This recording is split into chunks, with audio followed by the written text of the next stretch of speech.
Hello,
my biddies. How are you today? I hope you're doing well.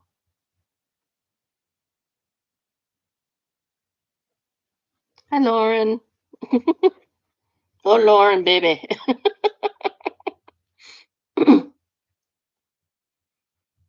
Oh, trying to get my new graphic up. It didn't work. Oh, well, maybe tomorrow or not tomorrow. I won't be on tomorrow. Be on Thursday. Oh, Lauren, baby won't be here on Thursday. She got moving to do.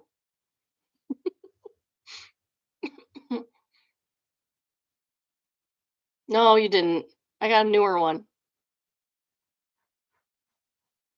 It has a chicken on it. Work. Oh. You're supposed to be doing me a graphic with a chicken on it. You're failing at your job. I give you one job. That's okay. So, our affirmation today is we lift ourselves by lifting others. um, so, if you were here yesterday, you know that we went to trick or treating on Saturday at Huckleberry Railroad. Um, Funny thing happened.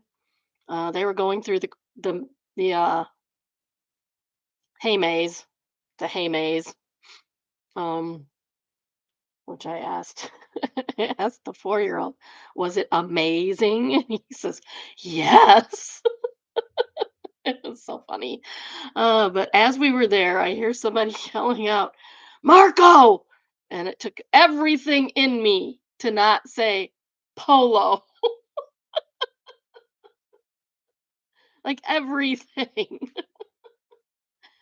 Oh, it was great.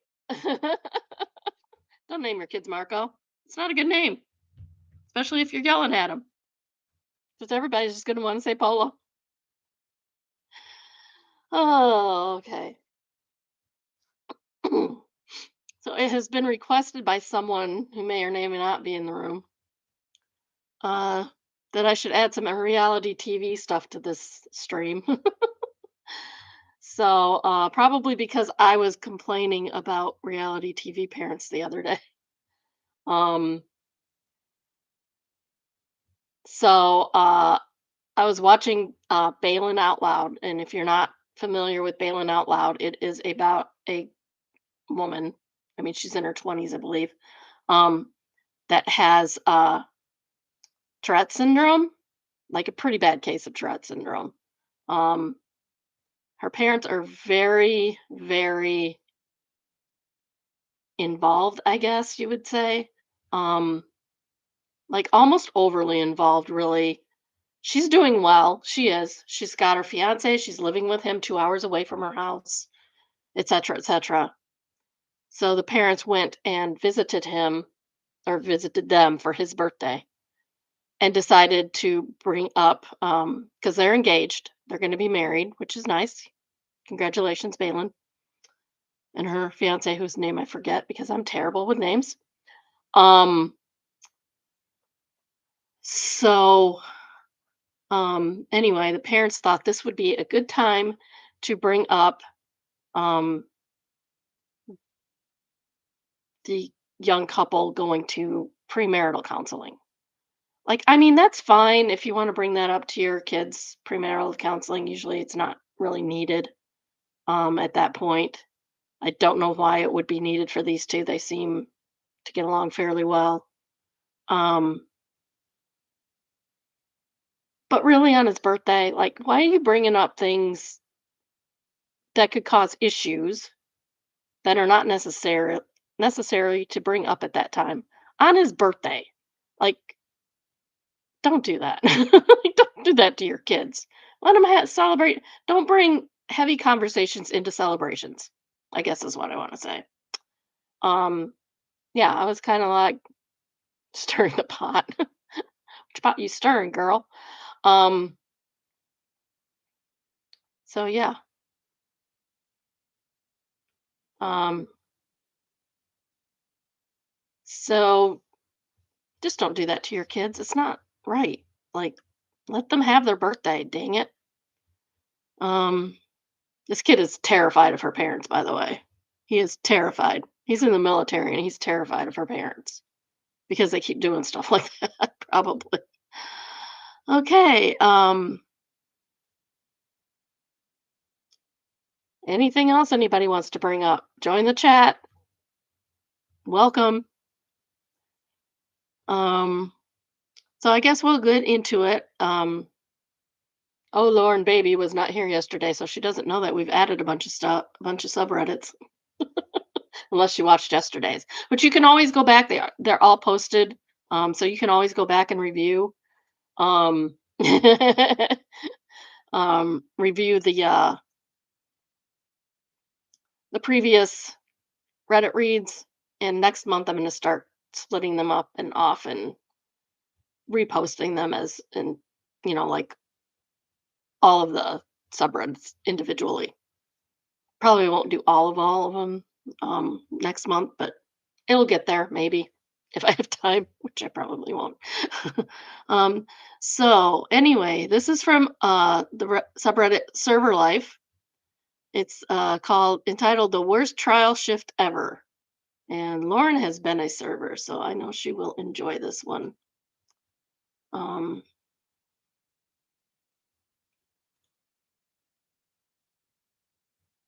it seems like.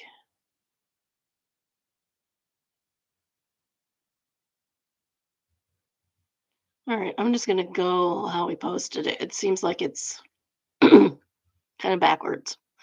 So let me share this with you guys because it is text message. So for those who are just listening and not reading, not looking, because you don't have to look, you can just listen. It's fine.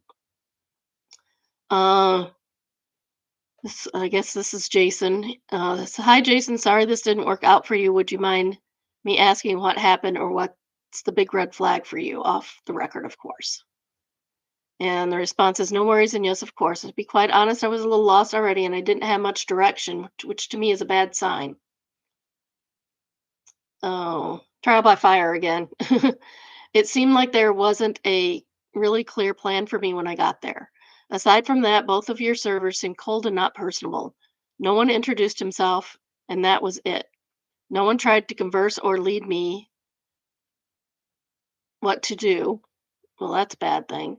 One asked me to get side plates after I had asked what I could help with, as one of the rudely talking to me and telling me I didn't bus a table properly, despite them eating from two of the dishes when I was clearing the other plates from their table. He then proceeded to take me with him to the table to show me that they were finished, despite the initial plate clearing happened a few minutes prior. I could just tell this is not the right experience for me based on those two things alone. Again, I thank you for the opportunity and wish you all nothing but the best as you continue your opening and soft launch. So this sounds like it was a new restaurant opening. And the ex boss replies, "Thank you, Jason, for your honesty. Sorry I didn't have time yesterday to respond. Yes, there are some issues I'm aware of regarding the onboarding process. That's something Wayne and I can help with. However, regarding the servers, there are not much things we could do. These two guys are good earners for the restaurant owner, and the owner doesn't care that much when they make other employees unhappy." Well, that's bad owners. Avoiding people like these would be something I should be paying attention to in the future. Once again, I'm sorry about the bad experience, and I hope you all the best for your career expeditions. And Jason responded, "No worries, I completely understand." Um, this is the last one. "No worries, I completely understand. As someone who's been in management before, and feel free to pass this on to your owner. If you have a revolving door of staff, they continue to be unable to if you have a revolving door of staff, if they continue to enable poor employee behavior just because they are good earners, if they value that over the well being of other employees, they will never succeed.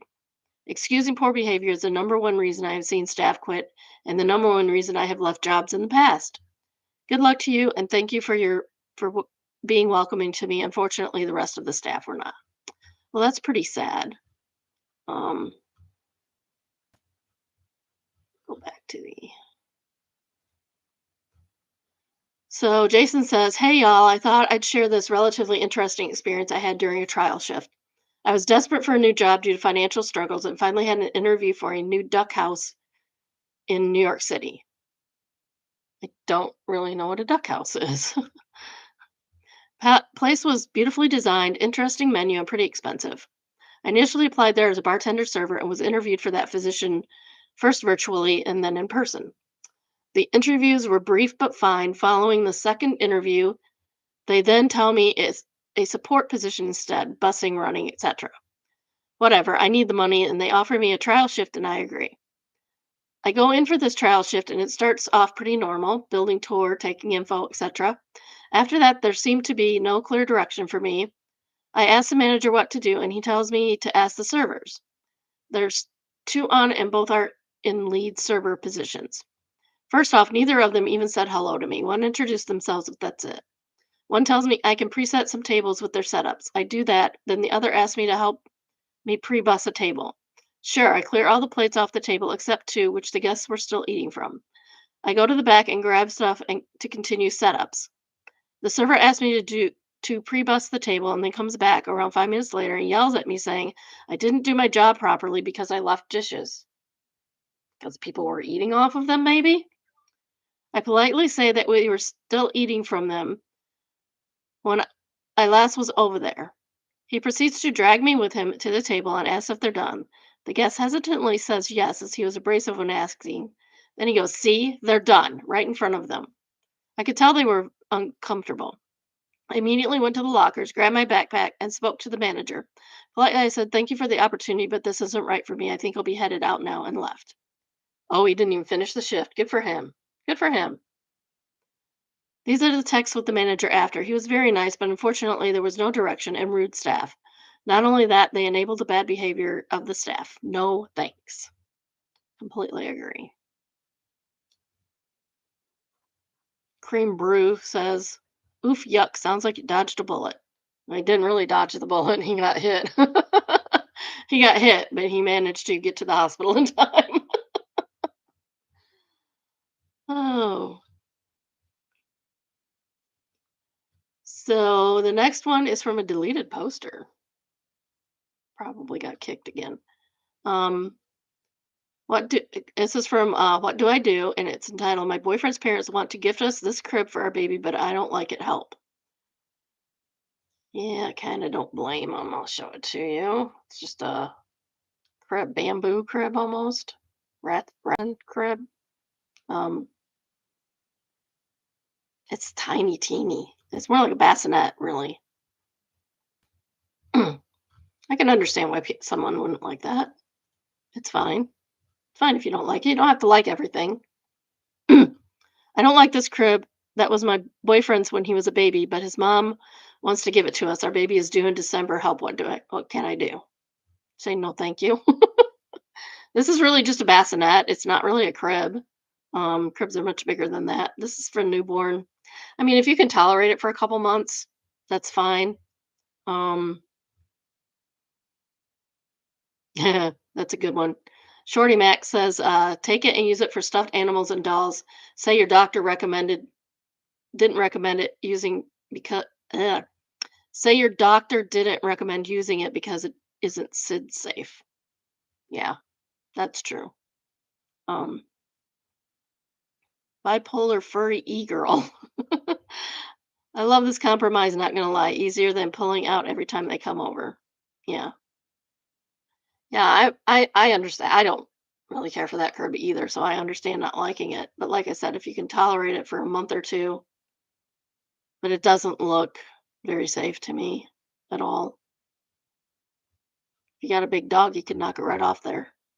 It does kind of rock, but it's only held up by two little bracket things that aren't even closed. So yeah, that could easily get knocked off. It doesn't look like a safe crib. So just use the it's not safe. Next one is from Am I the Jerk? Um, AITJ for telling my brother his girlfriend can't bring her emotional support ferret to my house. Emotional support ferret. Ferrets, that kind of smelly a little bit. I wouldn't think that you would be wanting to take them places personally. Also, they're very hyper, or they can be. Yes, you read that right. My brother, 26 male, recently started dating a woman who has an emotional support ferret. I don't know. I shouldn't laugh. My grandkids have emotional support tractors, so what do I know? I, 28 female, invited them for dinner, and he texted me asking if he could bring the ferret because she doesn't like to be without it. I said, absolutely not. I have two cats, and a ferret would be stressful and potentially dangerous for them. He called me ableist and said I'm not being supportive of her needs. Okay. Okay. For contests, this isn't a trained service animal. It's just her pet and with an online certificate.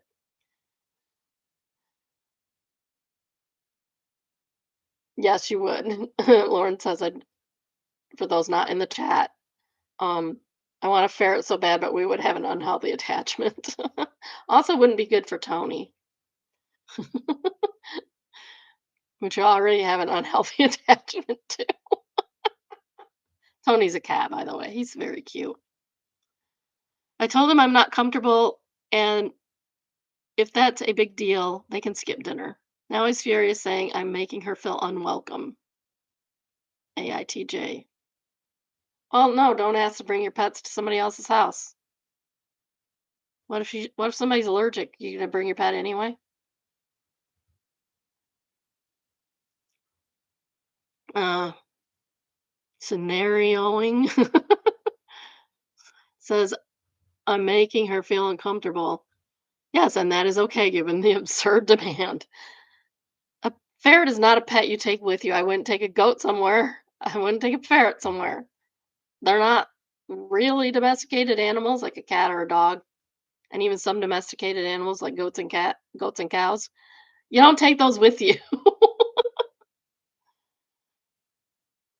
Although one of those little pygmy fainting goats would be cute.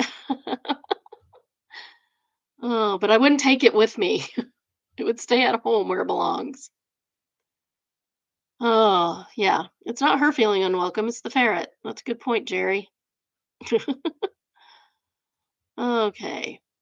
This is from Retail Hell. Kind of like these. Entitled Woman Bought 24 pair of sneakers online and that all shipped through 24 separate packages over the course of 10 days. And it does have a photo. I will share briefly. Eh, there we go. So this he says, my manager's face tells it all. Yeah, I think that guy's just, he's over it. He's definitely over it. Okay. It says in parentheses, my manager's face tells it all. A woman ordered 24 pair of Skechers to our store for pickup, each arriving in separate packages over 9 days. We had to call her every time one showed up as per our procedure. When she finally came in, my manager and I brought all 24 boxes to the front. Our policy requires one signature per package, meaning she had to sign 24 papers. While doing that, she demanded we unwrap each pair for her to check and got frustrated halfway through, yelled at us, and complained she was in a rush. What? You ordered 24 pairs of shoes and you want to check each one of them and you're in the rush? Maybe do that when you got time, lady. She left the unpacked shoes behind and said she'd be back. When she returned a whole week later, we had to wheel everything out on two carts and build custom boxes for her as per her request. I don't know why you didn't just put them back in the box unless just put them back in the box they came in and store them that way. That's kind of weird that they had to build new boxes. Now, working in retail, I'm happy to go above and beyond to enhance customer service, but what I will not do is take her level of rude. Maybe don't be rude, rushed, or expect VIP treatment without basic decency. Tofu Queen says, imagine getting pissed and saying you are in a rush when you're making someone unwrap 24 pairs of sneakers. Like, check them at home then, Karen, or come to the store when you're not in such a rush. People love making their lack of planning our problem. I'm wondering why she just didn't order them online and have it shipped to her house. Yeah, why didn't she have these shipped to her house? Like, that's what I would do. Why you want to go to the store when you can stay home? Oh, sorry, I'm a homebody and I don't like shopping, so oh, no, no, not cool. Not cool to demand something and then complain that it's taking time is ridiculous. Ridiculous. This one is from Malicious Compliance. Man, excuse me. Manager insisted we do timesheets after hours. At our work, timesheets have to be filled every fortnight. Fortnight is every 2 weeks for those who don't know. Fancy words. Ooh, should we talk about Air yesterday and overmorrow?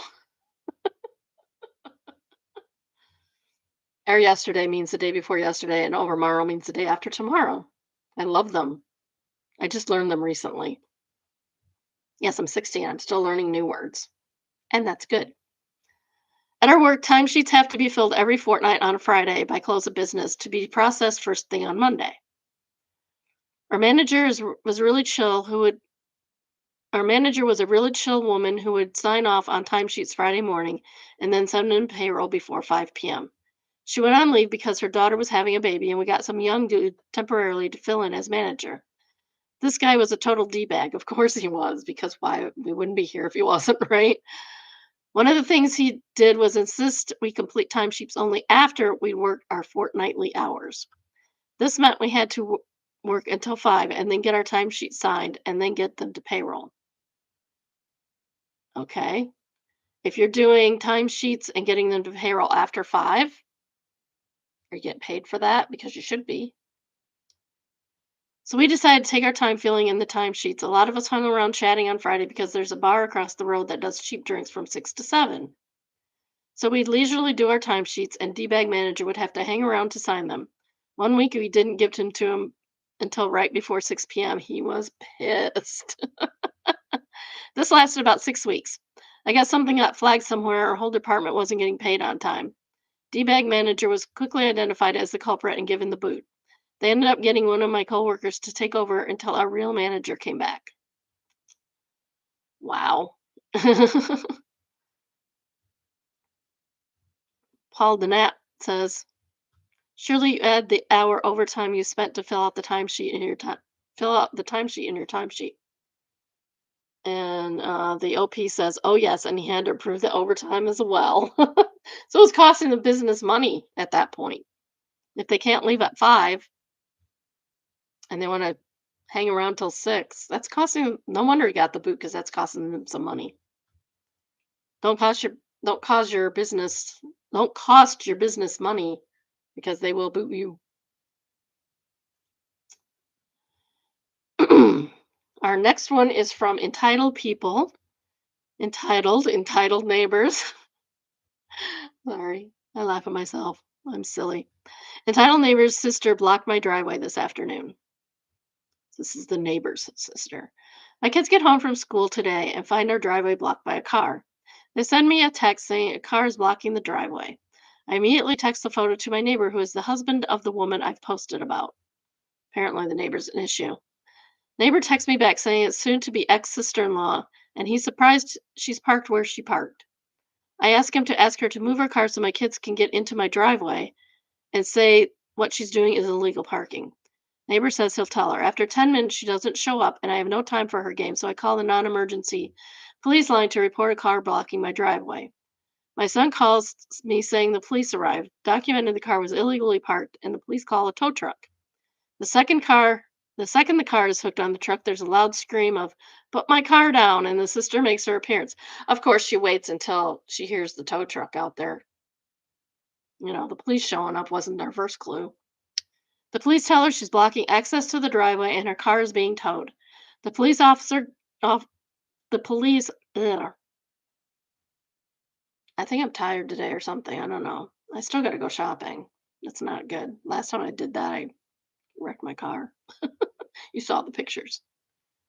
The police offer to give her a ride to where her car is being taken if she doesn't have the fee to pay her for her car to be released.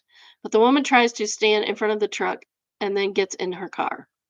The police stop her and she fights back, resulting in her being charged with the assault of an officer and interfering with a tow. I can hear this entire thing unfold. My son has me on speaker. The car is taken by the tow truck, and the woman is taken by the police to the police station. Oops. I wonder if there's a FAFO um, Reddit. Maybe we should find out. Um, I know there's oh no consequences. This would go good in there. Update. Just to let everyone know, this woman is a sister of my now ex neighbor. who sent this exact sister to trespass last year on my property to try and use my pool without my consent. The neighbor herself the other day tried to take a package that was delivered to me saying it was her package when it clearly was not. Also, the neighbor tried calling the tow in the t- eh, also the neighbor had tried calling the town on my property to cut down trees that didn't need to be cut down. And John says, "It's so nice to read a story with a happy ending." And Lance Wayne replies, "Oh, this is not the ending." Oh, yes, I love Reddit. Yeah, don't block driveways, don't block traffic, don't park where you're not supposed to park. It's not that hard, people. People. Okay. This is from Traumatize Them Back. I repeatedly called my buddy's date a see you next Tuesday last night.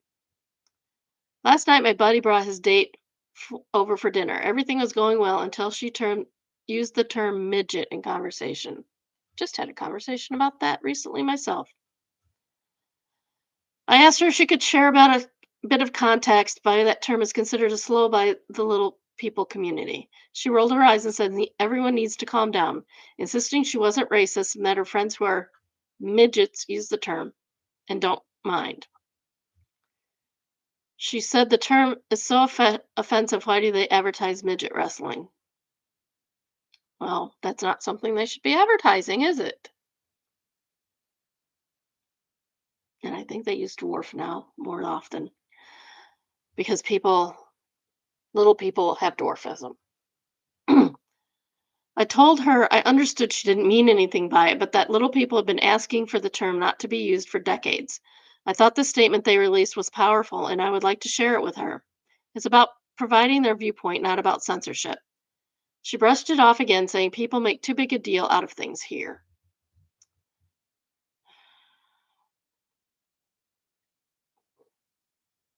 That got cold in a hurry.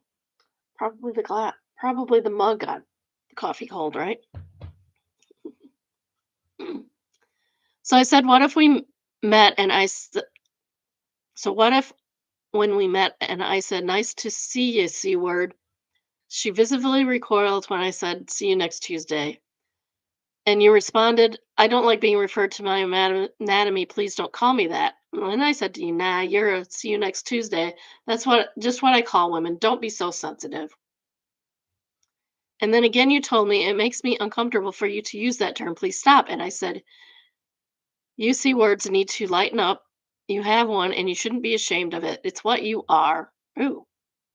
And then you said, "See you next Tuesday" is a degrading term used against women by misogynists. And I don't want to be called that. And it makes me think less of you using the term. And I said, "I have the right to call you whatever I want. And I like see you next Tuesday. So you will always be see you next Tuesday to me. How would you feel about me?" Good point. She was upset. She started talking louder and faster. And then they left shortly after, which was a bummer.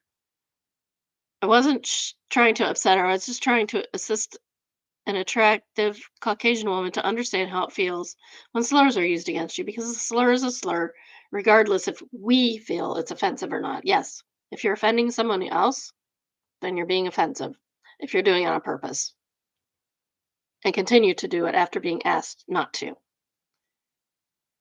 And I wouldn't say that he repeatedly called his buddy's date that. He was just um, making a point. For context, I'm a 45-year-old female in the USA. I know the term "see you next Tuesday" isn't offensive in many parts of the world, but it's just about the worst term you can use for a lady here. And I hate politics. Well, you better start liking them because we're in a mess right now. This wasn't remotely political to me, but I think it was political to her. As far as the information I was shared, here's a post from Little People of America. Let's see if we can get it up here.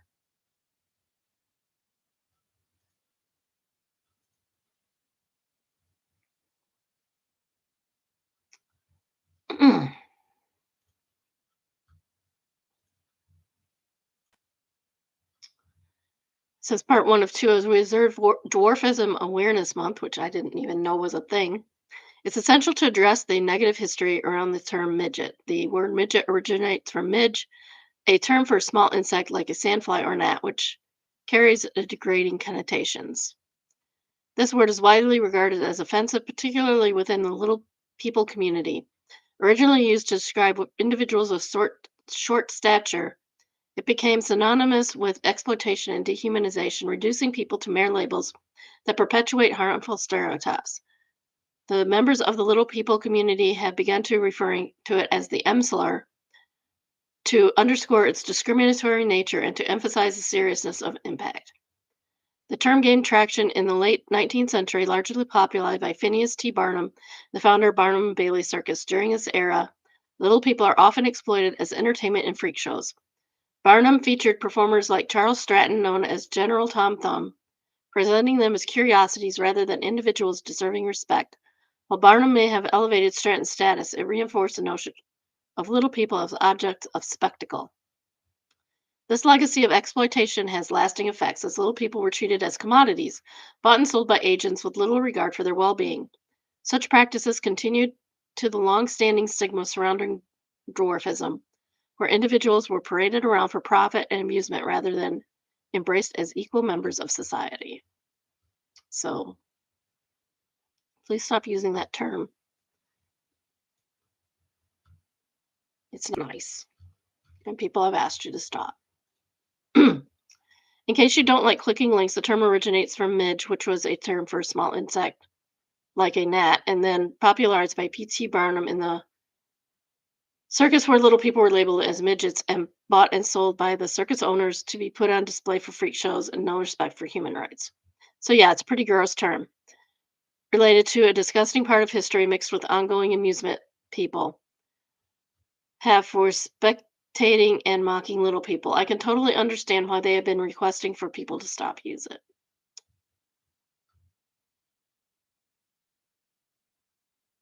Here's a copy of the link.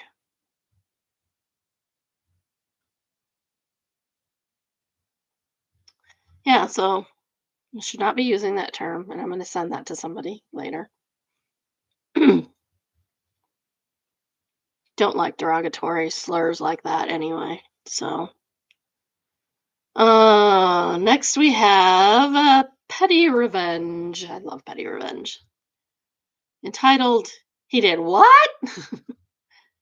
Several years ago, I was waiting on a grocery deli line to pick up some potato wedges for my wife. It wasn't a long line. I was fourth or fifth in line, and the last person in it walks up some lady, that's what I'll call her, and what I presume to be her daughter or granddaughter anyway. Some lady keeps trying to jump the line each time a person was served, and the patient deli worker kept telling her she needed to wait her turn, with some lady getting more and more frustrated that she could not do what she wanted. Guy goes before me. I hear her telling granddaughter, "This is effing ridiculous. I want some wedges." This being petty revenge, we know exactly what I planned upon hearing that. Finally, I get to my turn, and she tries to jump again. Only this time, I pipe up and tell her and let her know the end of the line is behind me. She didn't like that at all, exclaiming, "This is BS. It's first come, first serve." The worker and I just stare at her until she walks back to her irritation area off to the side. I see that there are scant few potato wedges available, so I tell the worker that I'll need more than what's available, and he says they'll need to drop some more. About a 5-minute wait. It was longer than that, closer to 10 as it turns out.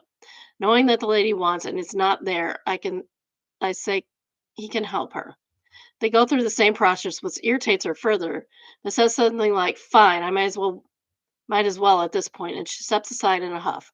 New wedges are brought out. I see her start to move in like she's going to jump in front of me, but I remind her I'm next to order.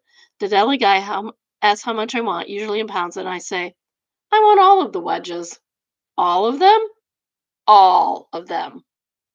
He cracks a smile and says, "Sure thing," and gathers them up for me. I start to walk away slowly so I can see the aftermath. And shrilly she shouts, "He did what?" and whips her head around to me. I wish I could say I locked eyes with her and ate a wedge right in front of her face, but alas, that idea came to me as I recounted the tale to my wife at home. Best $14 that I ever spent. That was well worth $14, I would think. Johnny Wishbone says, as someone who has worked in a deli, I've had similar things happen to me. I can with confidence say you made the deli worker's day by doing that. I guarantee that guy still tells people about this time an inconsiderate customer got her comeuppance. Yeah. Yeah, if I was a deli guy, I would be going, yeah, this happened. It was awesome. It was awesome. We like it. Oh, okay. Our next read is from AITAH. AITA for pulling away from my identical twin sister, even though I know it has caused her to spiral. Oh, this sounds sad, guys. How about I don't cry again? I, 18 female, am an identical twin.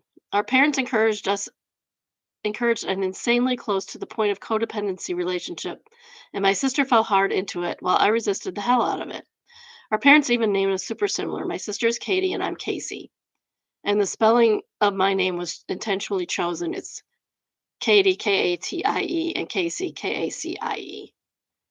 So it's literally just one letter different. Our parents wanted us to match always. Bad parents. Bad parents. I have twin nieces. They liked to be alike for a while and then they stopped. They were very close and did a lot of things together, but I think it was their choice and not something that was pushed on them. I hope it wasn't something that was pushed on them. My parents and sister always expected us to do everything together. We shared a bedroom and bed our whole lives until June. Oh my goodness. No, they're not too codependent these days. So I know that. Um, you shared a bed until you were 17, 18 years old. That's too long. That's too long. You need your own space. I mean, sharing bedrooms bad enough, but having to share the bed too? Jeez. That's when I packed up my stuff and moved out of our parents' house. Good for you. Our parents insisted every school we went to and every teacher that we had that we'd be in the same class and sitting next to each other all year. Most schools do not buy into this. They say that the twins should be separated by at least third grade, if not before, preferably like first grade. Kindergarten, kindergarten's kind of difficult, especially if you have morning and afternoon and only one class. Um, yeah, you should separate the early elementary. Late elementary is too late. We had field trips where we were to be each other's buddies. If one was invited to a birthday party, the other was assumed to be invited too, regardless of whether they were or not. All our extracurriculars were the same, and it was fucking miserable. Oops. It was effing miserable for me because I hated them. Those were my sister's interests, not mine. I said the F word. Shame on me. Anytime I tried to set boundaries with my sister, she discarded them and would carry on as normal. And normal for us was being codependent and super enmeshed. I was never very close to our parents, but I gave up on ever having a good relationship with them. When I was 11, they got mad at me for keeping a secret friend from my sister. They actually accused me of bullying because I wanted to keep a friend to myself. That's how bad things were. My sister has always hated when someone liked me and always wanted to be my friend, but I didn't like her or want her to be my friend. For my sister, we were one and the same. If you liked one, you liked both. She doesn't see us as our own individual people, just as twins, identical twins who are alike in every single way possible. I remember being in the hospital when I was 14 and she wasn't allowed to stay with me, and my parents were removed from the hospital for abusing the staff over enforcing that rule of no minors overnight. Wow, that's pretty bad. I was released after 2 days, and those were the best nights of sleep I had up to that point. I also feel like I got some breathing room, which was needed. My sister never slept. She was an absolute mess because I wasn't there.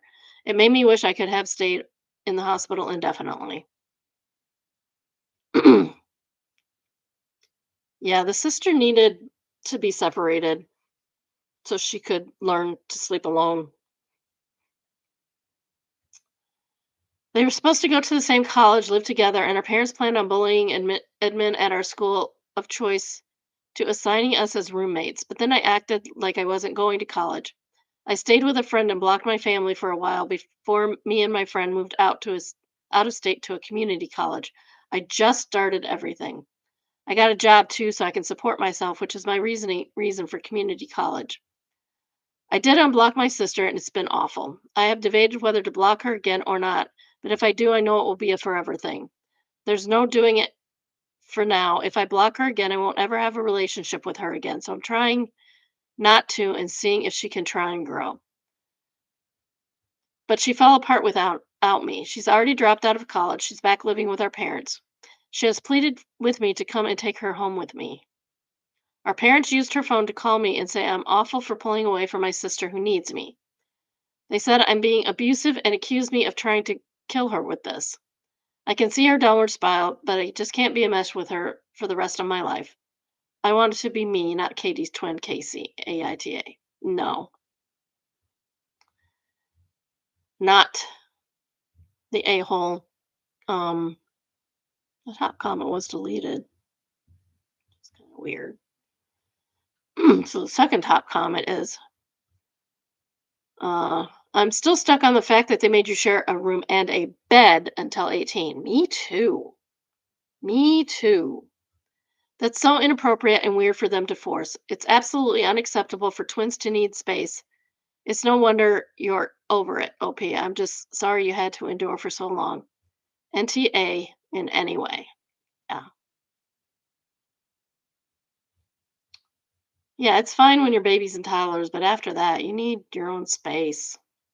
My sisters had to share a bed for a really long time. That's kind of gross. You shouldn't have had to do that. And they weren't twins, they were just Irish twins.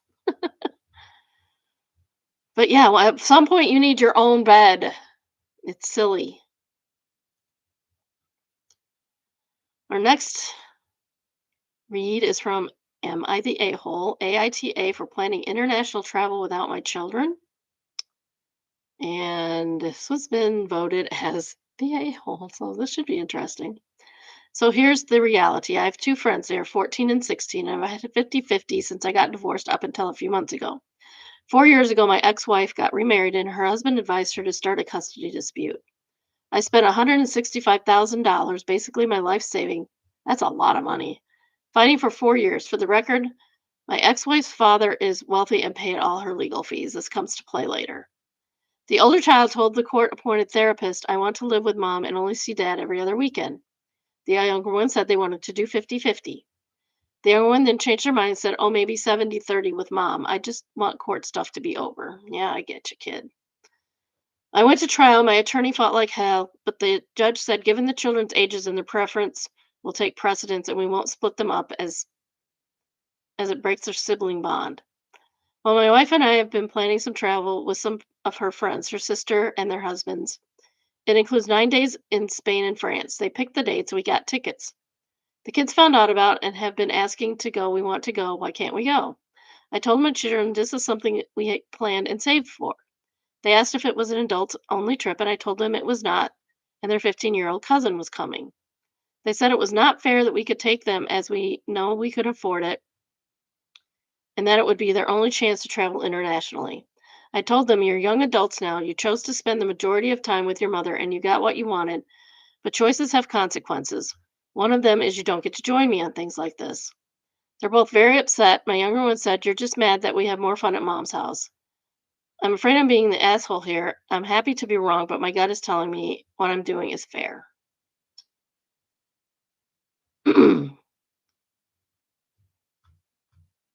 Impossible Rain says, YTA, you made it about their choice rather than their unavailability. Yes, yes. The actions are right. How he's explaining it is wrong. You don't blame the kids for things. You say that I only get you every other weekend, and unfortunately, this is a 9-day trip, and I cannot take you. He could have simply said, your mother has court-ordered custody over you during the days of the trip. I can't change that. Yeah. Instead, you went the blame route. This is petty and assholish. Yes, it is. Don't blame your children for the difficult position you and your ex-wife placed them in. They didn't choose the breakdown over the parents' relationship. Yeah, he could have asked if they could go. That's a possibility. Because I mean, if they saved up money for the trip, they knew it was coming in plenty of time. So yeah, yeah, could have asked. Yeah, it's really weird to blame the kids. It's not the kids' fault. Um, it's not the kids' fault. It's their fault. It's the parents' fault.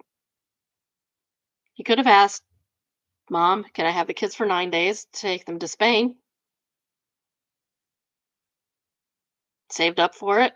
I mean, you saved up for the two of you, and if you couldn't have saved up for the two of you, maybe do something else with the kids. My color's all weird. I just noticed. Yes, I'm a mess. It's fine. Yeah, so I think we know why the kids chose their mom to live with because this guy's kind of an idiot. Okay, I am going to take a short break. Um, maybe get a different drink because this coffee is cold. It's like refrigerator coffee, which is a word I apparently came up with myself the other day. I will be right back. At some point, maybe I will be able to play ads at this point, but not now. Be right back. I'm putting a cover over it because my bathroom door is open for some reason. I don't know why. So BRB.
I'm back.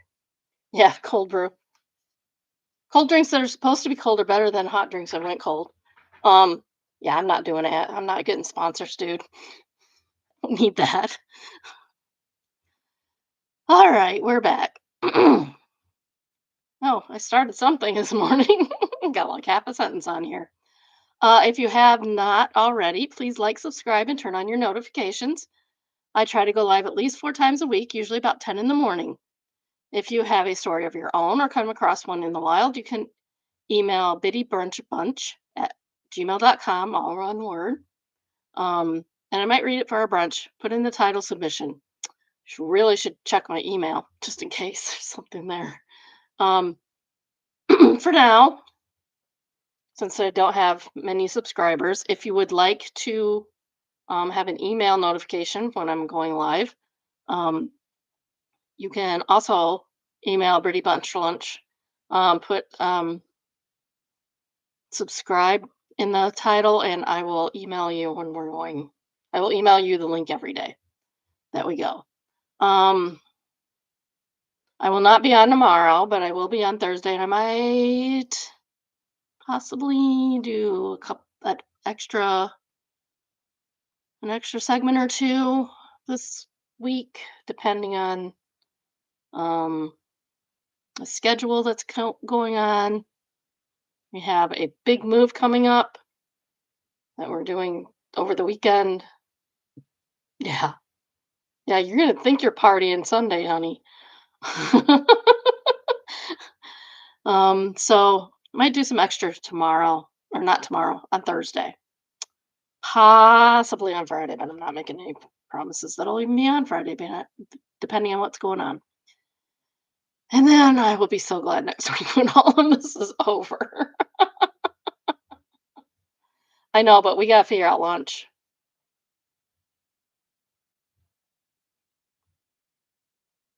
Well, Trevor's gonna be bossing people around. People gotta get used to being bossed around by the 30-year-old. Um, okay, I'll call you later. So this is from the Reddit subreddit, sorry. What should I do? My girlfriend is cheating on me with a minor. Um, I 36 male. Why is your picture of a girl? That's weird. Oh, it's flagged serious decision.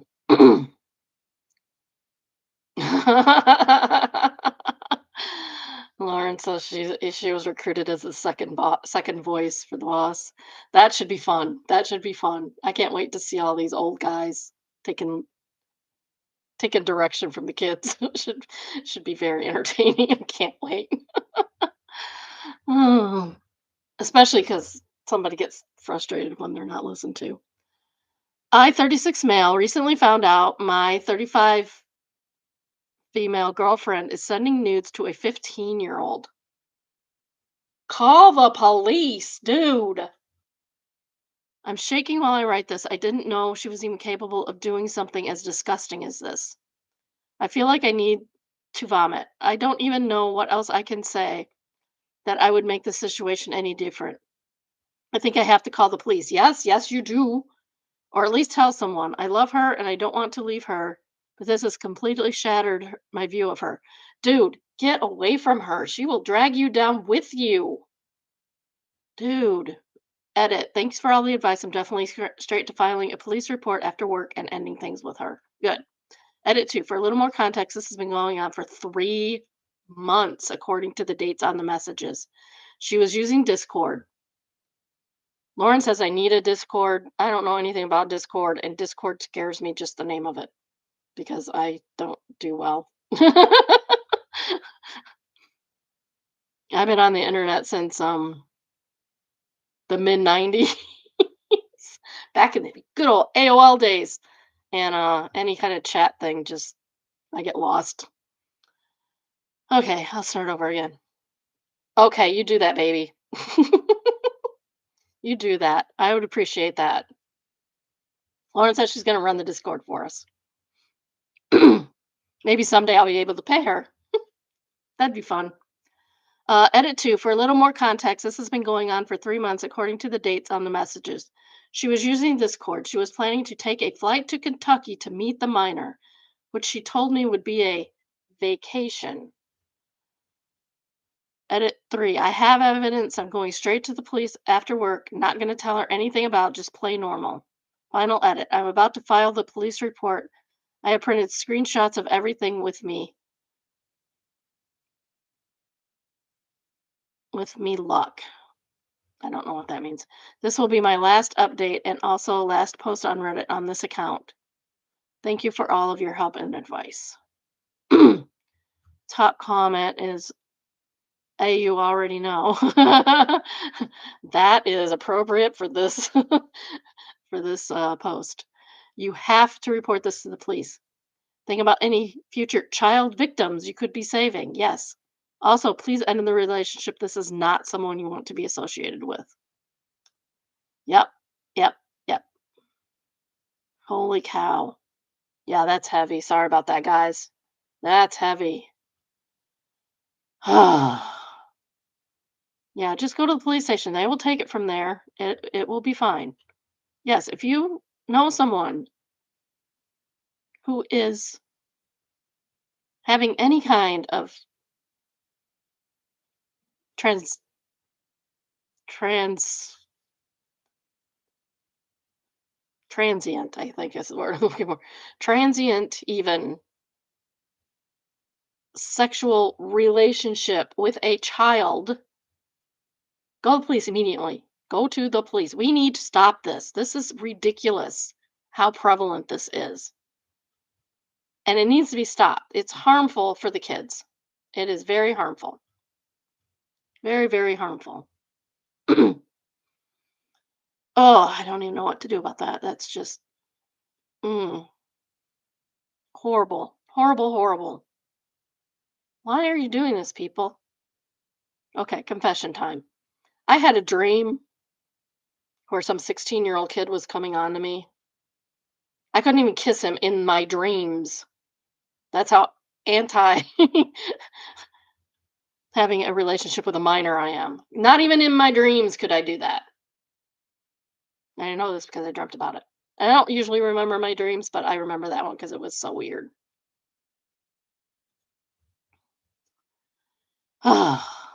Breathe. Take a breath. Yeah, I'm mad. I am mad at people. Okay. Then our next read is from Am I Overreacting?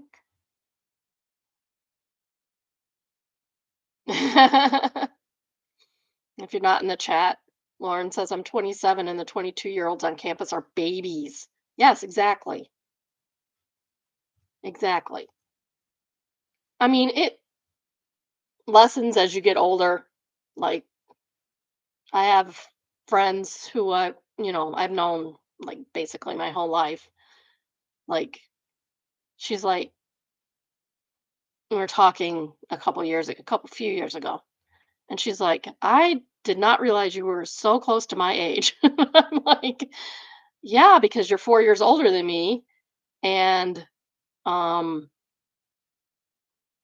yeah, no, but that shrinks as you age. um you're she's 4 or 5 years older than me. But like at 60 and 64, 65, that age gap is like this. But at 14 and 19, it's like this. I was friends with her little sister more than her. Little sister's like a year or two younger than me. Okay.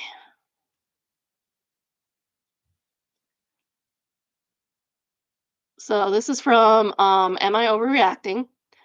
He said he wants to have a baby with me. All his friends are having babies, and he thinks my standards are unrealistic because I want a nice ring, wedding, and honeymoon first. AIO. Nope. You have standards and you should stick with them. I'm 30, he just turned 31. He says he loves me, but honestly, I feel like a placeholder. Recently has complained that all his female friends are having babies with their partners, even if their partners are not financially stable and they're not in the perfect places. I mean, you're never in a perfect place to have a kid. Never, ever, ever. Oh, yeah. Lauren says, I mean, the age, age range of appropriate relationship girls. Yes, that's true. That's true. Yeah, it's different when you're 30 and 37, or 32 and 37, or even 32 and 57 is totally different than 22 and 27 or whatever, or 30 and 15. Holy cow. All right. What was I saying? Oh, there's um there's no really perfect place to have a kid. There's always something going on in your life. But there are better circumstances than others to have a kid. And getting engaged, having your wedding and your honeymoon, and then getting pregnant sounds like a good plan. He always talked about one of his it- he always talked about his one female friend from grad school who had a baby with her husband who is deployed, and he doesn't even help out with the childcare because he's out of town. Well, that's a choice that they made. And yeah, if you're deployed, you're out of town. That's just how it works.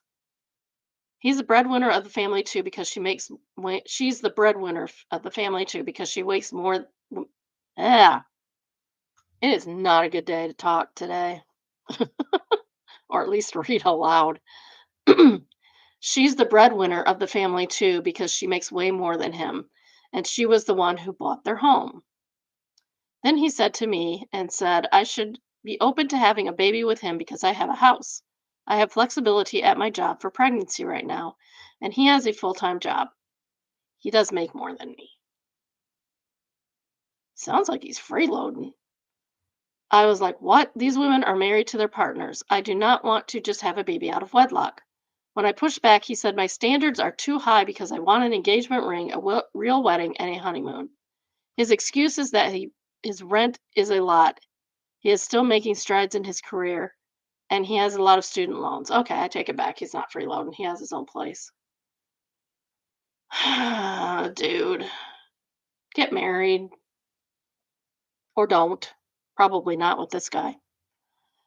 I cannot shake the feeling that he just wants to settle with whomever is convenient. Am I overreacting for thinking about never talking to him again because of the audacity alone makes me think he's a bad person? Yes. Went to the Audacity store and Audacity was on sale. um, I have a beef with Reddit says wanting to be married before having kids is most reasonable requirement. I'm actually shocked by what he's saying. I can't afford a ring in the wedding, but can afford a baby. That makes actually no sense. Forget finances for a minute. Yeah, like, you think you can afford a baby if you can't afford a ring and a wedding and a honeymoon? Yeah, can't afford a baby. Babies are spendy. He gave me the example of his friend whose husband is in the military and takes care of the baby by herself as an example. So he thinks the idea of having a baby where the mom takes care of all the responsibilities as a dream scenario. Marriage builds the foundation for the couple to have a child. A child is way larger commitment than marriage, yep, because you can end the marriage, you can't end the child. So if he can't commit to marriage, what makes you think he'll commit to being a father? He can't commit to saving up for a wedding, but will commit to having a child and taking care of it financially? His logic makes no sense and is riddled with selfishness. A baby is not a pet. It doesn't matter what his female friends are having kids. It doesn't has nothing to do with your relationship. Exactly. If he wants kids, he should be willing to put in the effort to save up and get married first. And the fact that he is dismissing you as having too high of standards is enraging.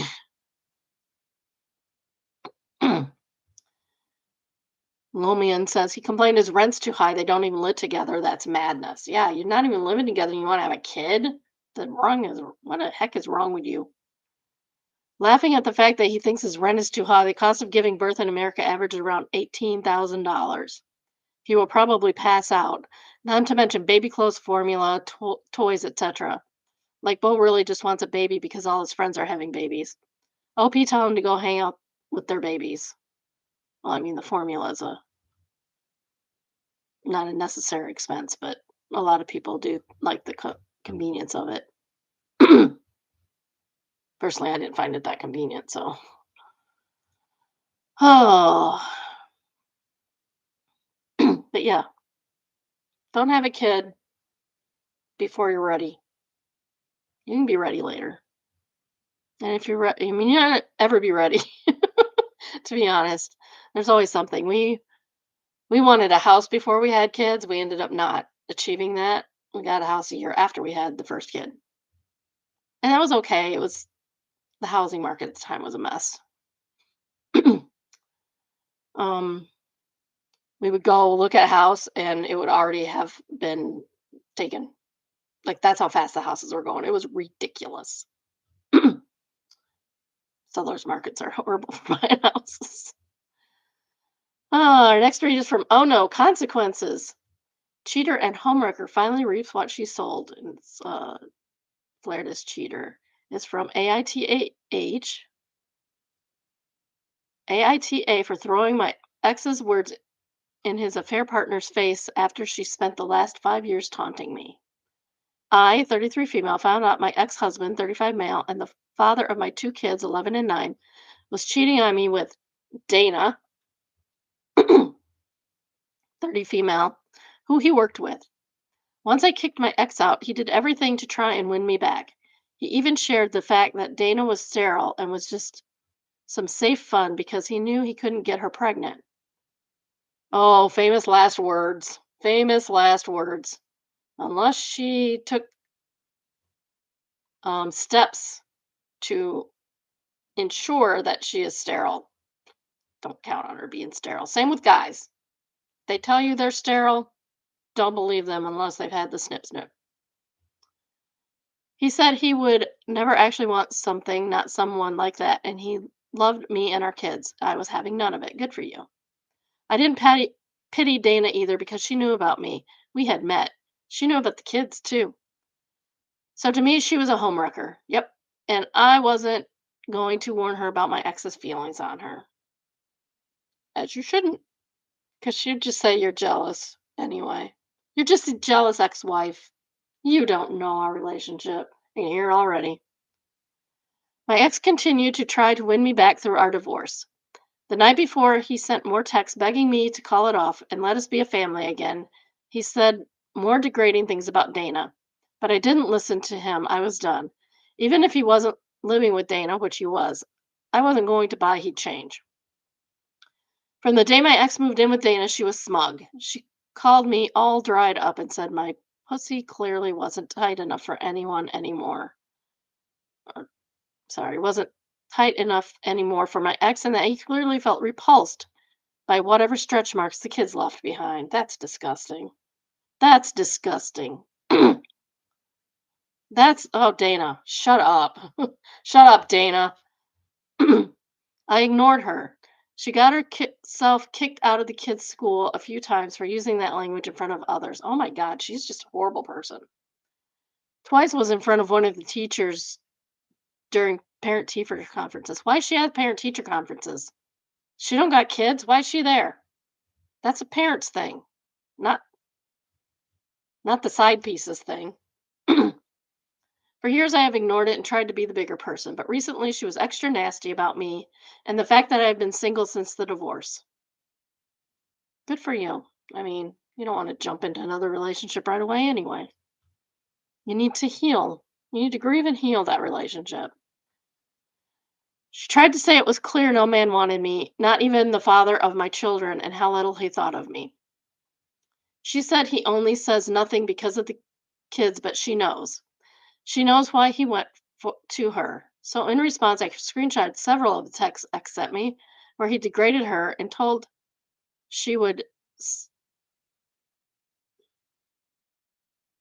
So in response, I screenshotted several of the texts X sent to me where he degraded her, and I told she should see.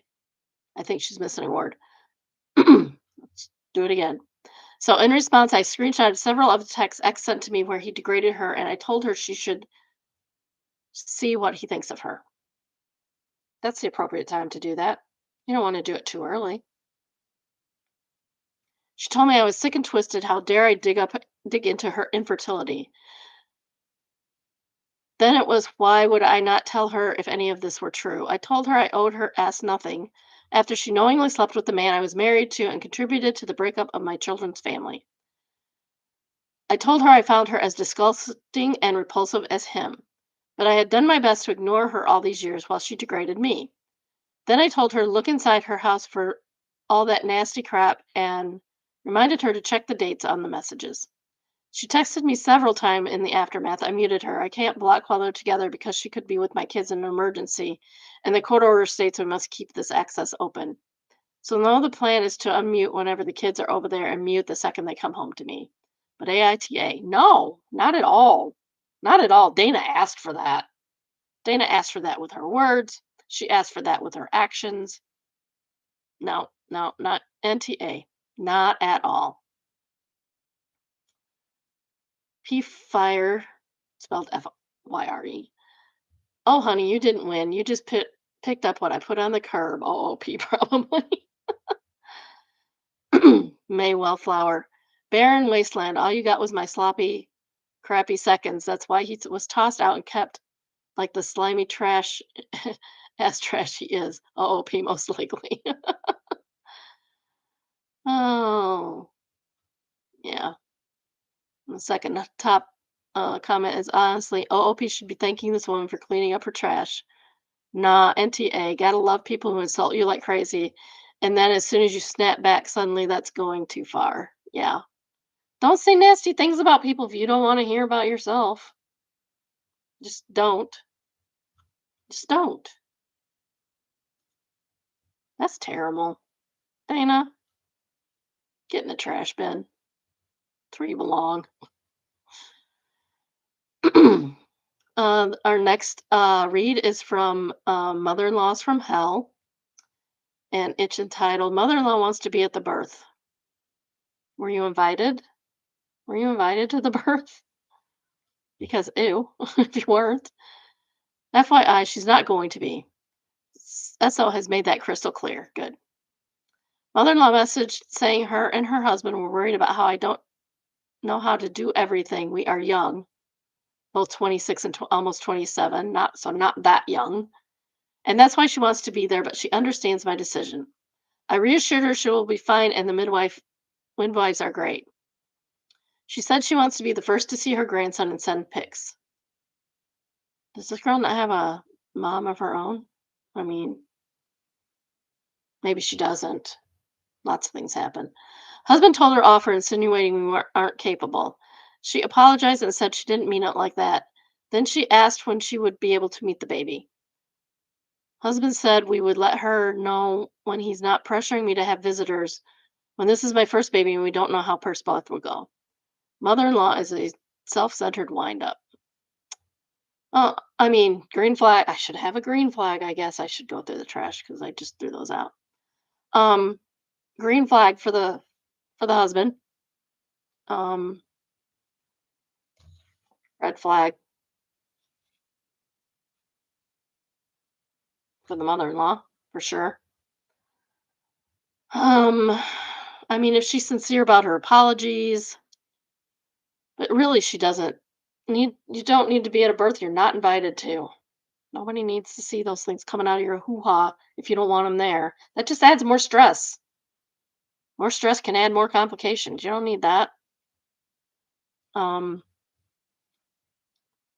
Although I don't see anything wrong with if you're open to it with the mother-in-law coming and see the baby when you're in the hospital after you've had it. Said child. We did that. We had to do that with the second grandkid. First one was during COVID. Nobody got to see anybody. Um, but yeah.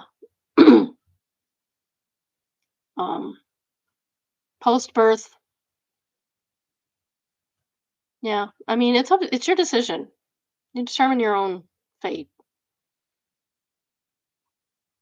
Top comment is from recent reporter. I'm so glad your husband is so supportive and defends you all the way. Rare gem. Mother-in-law trying to get her way by disguising it under concern is manipulation. Could be, yeah. Good on both of you and congrats on the baby. Yeah. Dazzling Potion says mother-in-law wants to seal your announcement. I suggest you don't tell her when you're in labor or even your due date if you haven't already, and most definitely do not send picture after birth before you've announced. Yeah, I can see that happening too. Um, there are some people who don't even want their own mom there. That happens. They don't tell people. That's fine. It's fine if you don't tell her. That's fine.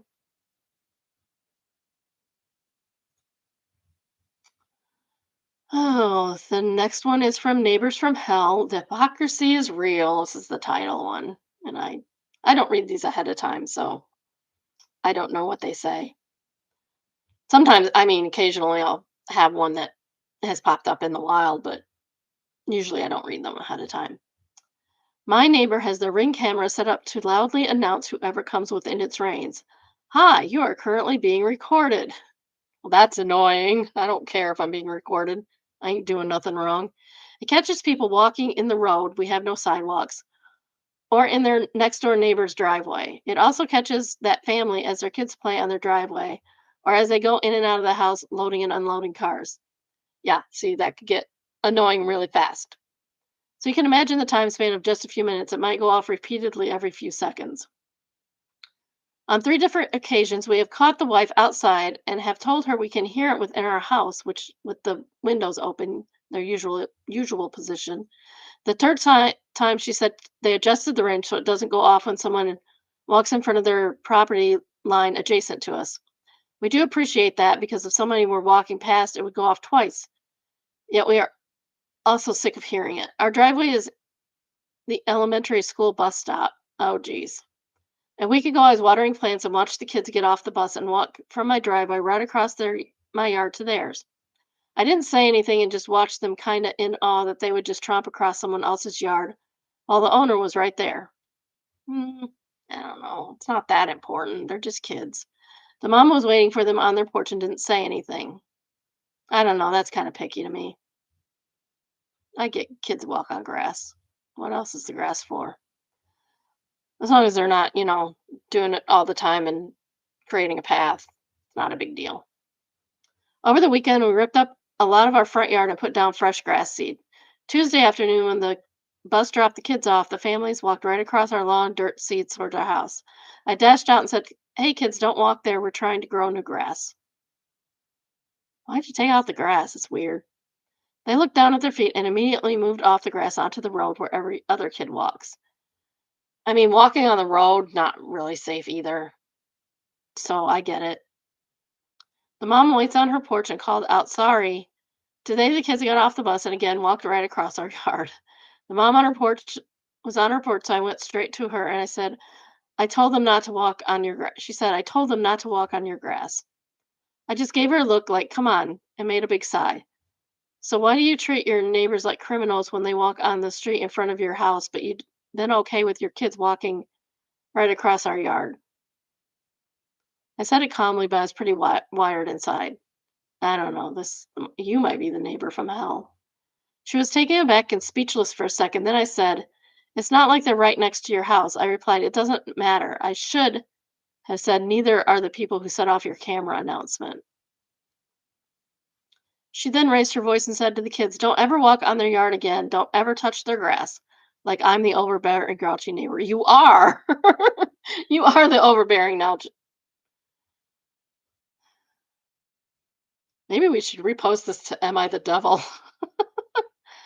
I just turned and went in my house. I know I could have handled it better, but I'm sick of hearing that recording. I was annoyed at the hypocrisy.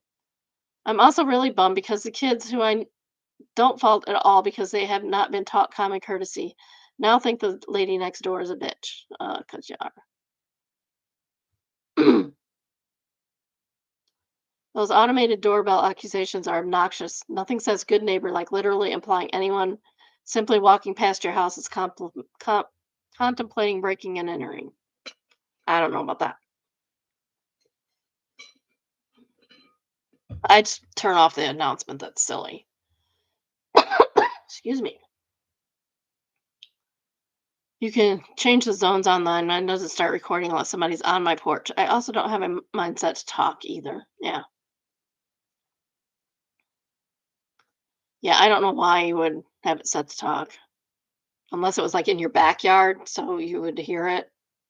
But they don't need to talk.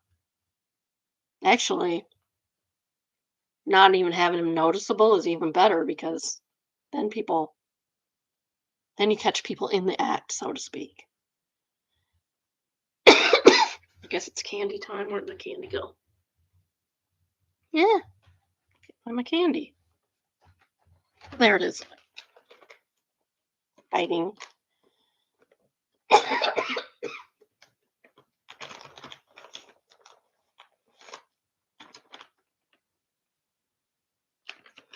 Freeze dried sour bites.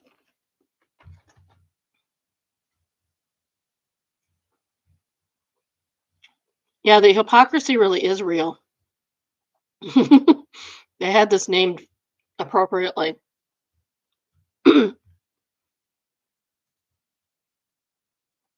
some reason, I have another Neighbors from Hell. It's kind of weird. Don't know why I did that, but I do. I probably copy and paste them into a spreadsheet, so I probably copied and pasted wrong. That's okay. We'll all live. We'll read it anyway. This is from Neighbors from Hell. Neighbors caregivers always parking in our parking spots. I live in a hole with assigned parking. We own our home. Automatically get two spots with our HOA dues. Or as HOA. I pronounce it HOA for some reason. I don't know why. But I like words better than letters. And I pay for the third spot for my teenage driver.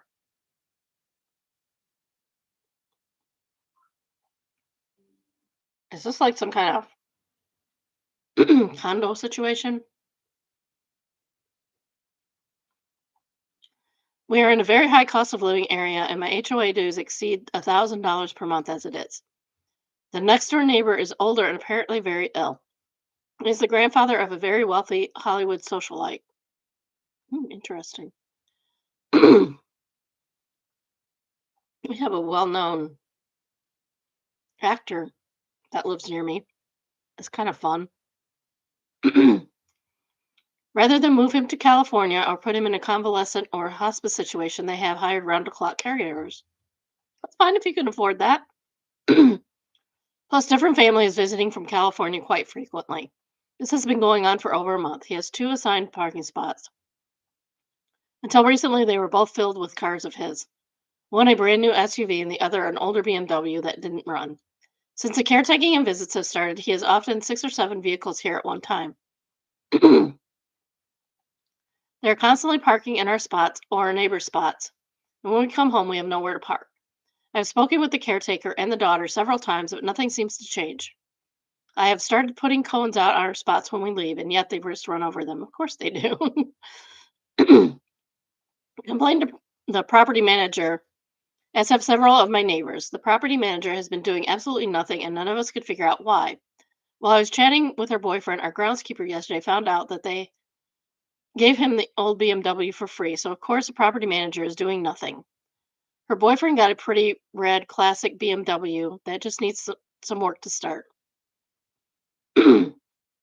Really am sorry this old gentleman is sick, but it's getting to the point of ridiculousness. The closest visitor parking is over half a mile away. Well, maybe you should have closer visitor parking. Jeez. No wonder they're parking in your spots. They don't have anywhere else to park. Where else are they going to park? Update, which is at the very top, but I didn't read it first. The guy passed away yesterday, and now I feel like crap.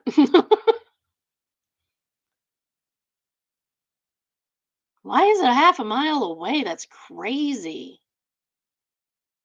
Somebody said. Little Starclo said, call a tow. Ultimate Prantagonist answered, yeah, that could have been done in less time than it took to write the post. Awful crowded says the parking spots are not owned by the OP. He pays HOA to use them. Generally speaking, you can't call a towing company in that situation. The HOA manager would have to since they're the actual owners. Yes, significant fee says actually. In many cases, the parking spots are deeded to the housing unit. Well, obviously not in this situation,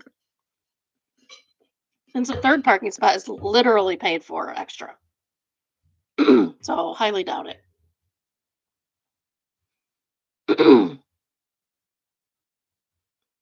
Half a mile. I'm still gobsmacked at the half a mile away. My flash. My flappers are gasted. The next one is from Just No Mother-in-Law. Mother-in-law, it's just no Mill. Mill is short for mother-in-law. Mill cannot stand to see me holding my daughter. This is a rant, no advice wanted. I don't understand people. My mother-in-law has a temperament and maturity of a 7-year-old, and that's insulting to 7-year-olds, to be honest. Oh, geez. Tantrums, cold shoulder, crying fits when she doesn't get what she wants, or if you say something that even slightly rubs her the wrong way, which can be anything. She's an absolute misery to be around, and I avoid her at all costs, which used to be easy since she had zero interest in me and I don't like her. But ever since I had my daughter, she's a lot harder to avoid. Yeah, the grandbabies can cause that sometimes. I'm basically just a barrier between her and my baby, so she will tolerate me for the sake of seeing her, but I know she wants the baby to herself. All her other grandkids are her daughter's kids, so she's used to being able to get a lot more control when it comes to them. But this is her son's first child, and since I'm basically the default parent who does mostly everything with my daughter, I call the shots and she is not allowed to weasel her way in so easily. I know she resents us heavily, and so she does everything she can to try and get me out of the picture when she's around. She cannot stand me holding my daughter. When she visits, she even tries taking out of her arms as soon as she's in the door and won't give her back till they're done. Don't grab things out of people's hands. That's assault, in case you didn't know. I understand that she may be normal for a grandparent who wants to see their grandchild, but in this case, it feels possessive. She also never handed her back to me, only my husband, and even when my daughter was trying to reach out to me. Doesn't say how old the grandkid is.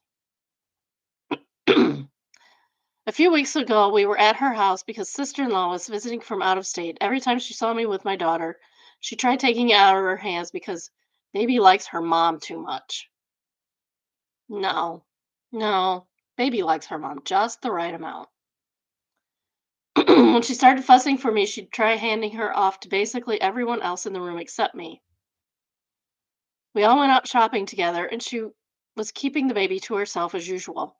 When her arms got tired, she handed her off to my husband. I wanted to hold her because, she's my effing daughter.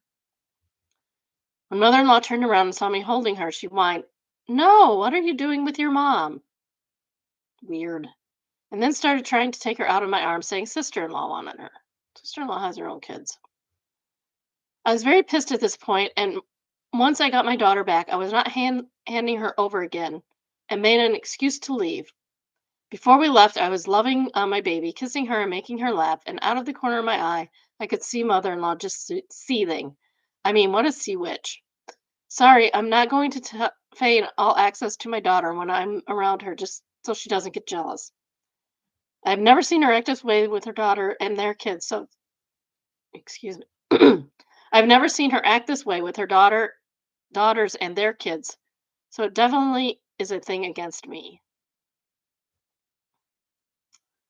That is really weird behavior. I would never take my grandkids out of my daughter-in-law's arms unless she wanted me to, or I asked first.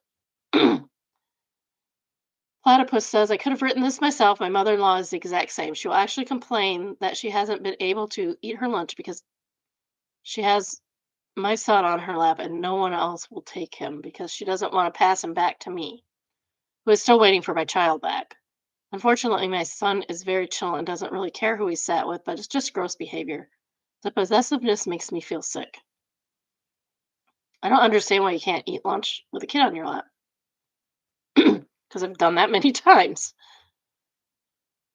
On brand, the second highest one says, OP, can I ask what your husband does when she acts like that? There's no answers from OP on this. Yeah. Mother in law needs to do better. My mother in law never acted like that with me. Of course, she had all kinds of grandkids before my kids came along. And we will end with entitled people, entitled I just sit and wait for you to fail at parking. This happened last Friday. I, 32 female, was driving to the city for a doctor's appointment for one of my last OBGYN appointments before having my new baby. Congratulations. My toddler son was was in the back seat sleeping. Since I knew the appointment would interfere with his nap time, I chose to head there early and sit in the car until it was my time for my appointment. Reasonable. You can sit in the car and have your kid nap. It's kind of convenient sometimes. Just don't leave them in there. Since it's a major city, it also means annoying parking, with either street parking, where half the meters are for delivery trucks or passenger loading, and the other half for normal cars. There's obviously way more expensive park garage next door with tight spaces that makes taking out a young child while 9 months pregnant almost impossible. Yeah, I can imagine that. Especially if you're pregnant everywhere like I was. With that being said, I was prepared to circle the block several times over for parking space since I had time to kill. Preferably would want parking on my driver's side that's on the side of the street my doctor's office is on, and it'll be easier to unload my son. Must be one-way streets, I hope, because otherwise you can't do that. When I pull up, I see pretty much all of the spaces are taken, including the delivery and passenger loading spots.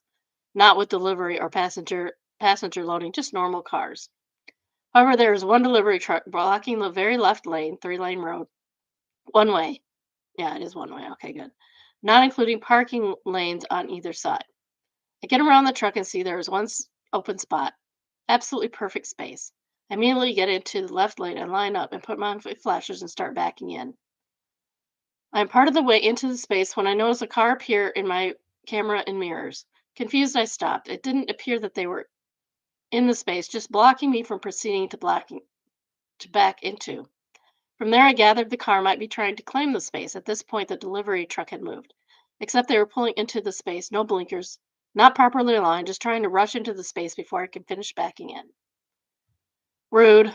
I'm sitting there thinking, what is going on? Next thing I know, the driver, an old lady, gets out of the car and approaches my window. She tells me that this is her space and she will be taking it, that she claimed it but was behind the delivery truck waiting on it to move. I tell her, no, that doesn't work that way. I'm actively backing into it, and you don't get to claim it because you saw it first. She says, well, I'm taking it. I tell her, good luck, and I'll wait. I know from how I'm already partially positioned in the space, she will not be able to maneuver into the space. I'll either have to give up or hit somebody in the process. Sure enough, she spent several minutes trying as hard as she can to get into the space, never getting close. She even got there where her front end was now positioned more out of the space than her back end, but because she was pulling into the space, that obviously was the opposite of what she needed to do. From there, she decided to pull completely out of the space into the middle lane. She lined up right next to me. I'm like, I might as well continue with my climb to the space. No, I hadn't moved even an inch the entire time she tried to get into the space. As I'm backing in again, what does she try to do? Also back into the space. Lady, what are you doing? That's crazy. I stop once again because she is literally an inch away from taking off my mirror. She rolls down her window because now it's definitely pointless for her to try and claim the spot and cursing at me. I just wave with the biggest smile. After 5 or 10 seconds, she drives away while flipping me off. I'm finally able to continue to finish backing into my space. I couldn't help but to think, how the heck do you think you were going to back into the space around a car that was partially in the space 2 lanes over? Yeah, no kidding. To be perpendicular to the actual space, and even if she wasn't, there is no way my back end wouldn't have been hit. I sat in the car for another 30 minutes before my son woke up and I took him out. All the while, no other space opened up. I did see her entering the building as I was taking my son out of his seat and putting him in the stroller. She glared at me and I gave her a happy, friendly wave in return.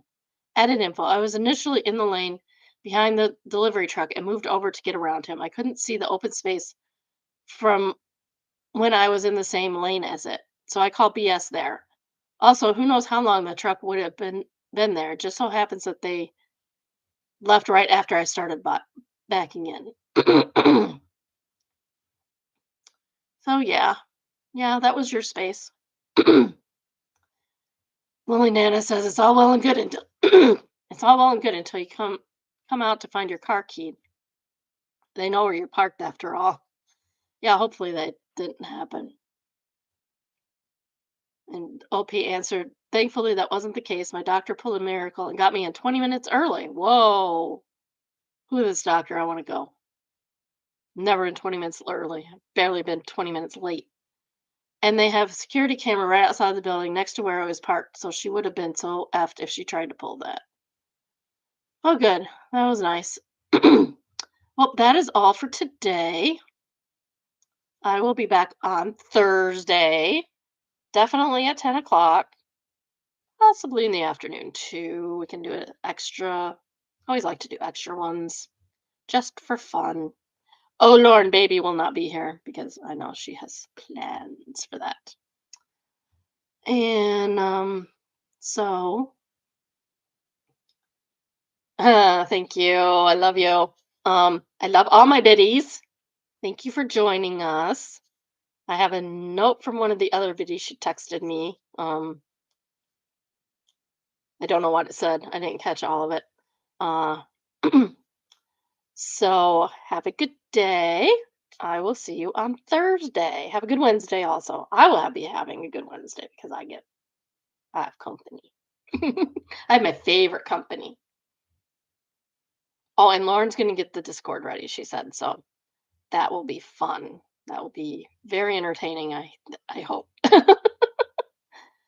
And I'm gonna start splitting these up and pasting them back together and posting posting on here and posting some of the snippets, I guess you'd say, on other platforms. So maybe we can get some more interaction going here. It'll be fun. All right. Take care. Love you all. Highlights. No, not highlights. Not like the whole thing. Just each one individually. All right. Have a good day, all. Love you. Take care.